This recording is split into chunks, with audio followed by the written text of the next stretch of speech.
जुल्म का बदला। उनकी शादी को ज्यादा देर नहीं गुजरी थी, बस चंद घंटे ही गुजरे थे। मियाँ बीवी रात का खाना खाने बैठे, अचानक किसी ने दरवाजे पर दस्तक दी। खवंद को बड़ा तिश आई कि यह कौन हमारी खलवत में मुख्किल हो रहा है। नेक सीरत बीवी ने कहा, कोई बात नहीं, कोई जरूरतमंद होगा, अच्छा मैं देखती हूं। दरवाजे की ओट से उसने पूछा, कौन है? जवाब मिला कि फकीर हूं, भूखा हूं, अगर खाना खिला दो तो बड़ा शुक्रगुजार होगा। बीवी वापस आई। खवंद ने गुस्से से पूछा, दरवाजे पर कौन है? जवाब दिया, कोई फकीर है, खाने का तलबगार है। खवंद बड़ा बड़ाया, भला यह कौन है इस वक्त हमारा दरवाजा खटखटाने वाला? वह ताऊ में आकर बाहर निकला और उस फकीर को मारना शुरू कर दिया। वह बेचारा माजरत करता रहा, मगर उसका पारा चढ़ा हुआ था। यह उसकी पटाई करता रहा। फकीर हाँपता कांपता वापस चला गया। उसके जिस्म पर खराशें आ चुकी थीं। भूख भी बड़ी सख्त लगी हुई थी। आज तक ऐसा नहीं हुआ था कि वह किसी दरवाजे पर गया हो और उसके साथ ऐसा जालिमाना सुलूक हुआ हो, मगर क्या किया जाए, ये किस्मत की बात है। खवंद वापस आ गया। अब उसका मूड ऑफ हो चुका था। वह बड़बड़ाता हुआ खाने पर बैठ गया। उसकी दुल्हन भी परेशान नजर आ रही थी। फिर अचानक शौहर की तबीयत खराब हो गई। उसे चक्कर आने लगे। उसे यूं महसूस हुआ जैसे किसी अनदेखी शक्ति ने उसे दबोच लिया है। वह बुरी तरह चिल्ला रहा था। इसी हालत में वह घर से बाहर निकल गया। उसकी दुल्हन निहायत गमगीन हुई और परेशानी के आलम में खावंद का इंतजार करती रही, मगर वह गधे के सिंग के माने जैसे इस तरह गायब हुआ कि फिर न आया। एक दिन नहीं, कई हफ्ते गुजर गए। उसकी तलाश जारी रही। रिश्तेदार आवाजाए, सब परेशान हो गए। हर जगह तलाश किया, मगर बेसूद। और फिर महीने नहीं, कई साल बीत गए।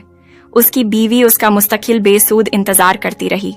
तवील इंतजार के बाद उसने कहाजी की अदालत में मुकदमा दायर किया कि मेरा खावंद कई बरस से गायबुल खबीर है, लिहाजा मेरे मुस्तकबिल का फैसला किया जाए।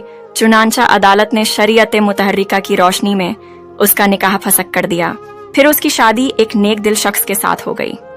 शादी को चंद दिन गुजरे थे कि फिर वही हालत पेश आई जो अब कई साल पहले पेश आई थी। औरत ने दस्तरख्वान पर खाना लगाया। खवंद खाने पर बैठा। अभी चंद लकमे ही लिए थे कि किसी ने दरवाजा खटखटाया। शौहर बोला, यह कौन है जो इस वक्त हमारी खुलूत में मखल हुआ है? अच्छा मैं देखता हूं। उसकी बीवी कहने लगी, आप बैठे रहें, मैं जाती हूं। फिर उसने दरवाजे की ओट से पूछा, तुम कौन हो और क्या चाहते हो? दस्तक देने वाले ने कहा, मैं फकीर हूं, कई दिनों से भूखा हूं, कोई मुझे खाना खिला दे। बीवी वापस आई। खवंद को बताया कि एक फकीर है, कई दिन से भूखा है और खाना मांग रहा है। खवंद ने इसी वक्त दस्तरख्वान से खाना उठाया और बीवी से कहा, जाओ उसे दे दो और कहो खूब पेट भरकर खाना खा ले। अगर खाना बच गया तो फिर हम भी खा लेंगे, वरना और खाना पका लेंगे। बीवी खाना ले गई, इस फकीर को पेश किया, फिर लौट आई। अब उसकी आंखों में आंसू थे, वह रो रही थी। खवंद ने पूछा, क्या हुआ, क्यों रो रही हो? क्या इस फकीर ने कोई सख्त बात कह दी है? बीवी ने रोते हुए जवाब दिया, नहीं नहीं, ऐसी कोई बात नहीं। ये फकीर जो अब तुम्हारे दरवाजे पर बैठा खाना खा रहा है, दर हकीकत ये वही शख्स है जो कई साल पहले मेरा खवंद था। मेरी इससे शादी हुई, पहली ही रात एक साइल हमारे दरवाजे पर आया, उसने खाना मांगा। मेरा ये खवंद गुस्से में आकर उठा और फकीर को खूब मारा, हाथी कि उसका खून निकल आया। वह फकीर नडाल होकर चला गया। फिर अचानक मेरे खवंद को यूं महसूस हुआ कि किसी नादिदा ताकत ने उसके हवास सलब कर लिए हैं। वह बहुत डर कर घर से भाग गया। हमने उसे बहुत तलाश किया, मगर वह नहीं मिला। अब मुद्दों बाद में मैंने उसे साइल की हैसियत से देखा है कि वह मेरे दरवाजे पर खड़ा है और भीख मांग रहा है। इसके खावंद ने यह बात सुनी तो वह भी रोने लगा। बीवी ने हैरान होकर पूछा, तुम क्यों रो रहे हो? वह बोला, क्या तुम्हें मालूम है कि तुम्हारे पूर्व खवंद ने जिस आदमी को मारा था वह कौन है? वह कहने लगी, तुम ही बताओ वह कौन है? खवंद ने बताया कि वह शख्स मैं ही था जिसे उसने उस दिन मारा था। पाक है वह हस्ती जिसने एक मुतकब्बर शख्स से एक फकीर और मिस्कीन का बदला ले लिया। मुंह से उसने जो सफाकाना सलूक किया, जिस तरह मेरी बेइज्जती की और मुझे भूखे प्यासे पर जो गुजरी, अल्लाह ने यह सारा मामला खूब देखा। उसने इस जुल्म को पसंद नहीं किया और उस शख्स पर अपना आज़ाब नाजिल किया कि उसने इंसानियत की तौहीन की थी।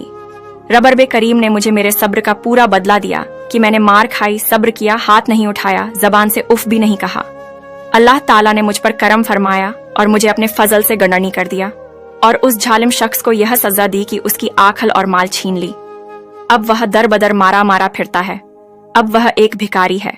मैं उस अल्लाह रब्बुल इज्जत के सदके क्यों न जाऊं जिसने तुम्हारे सब्र का इतना मीठा फल दिया कि तुम्हें पूर्व जालिम खवन से निजात दिलाकर उसके बदले में एक अच्छा शौहर आता फरमाया। इरशाद बारी ताला है, तिलकल अय्यामु नुदाविलुहा बैनन नास। हम इन दिनों को लोगों के दरमियान अदल बदल करते रहते हैं।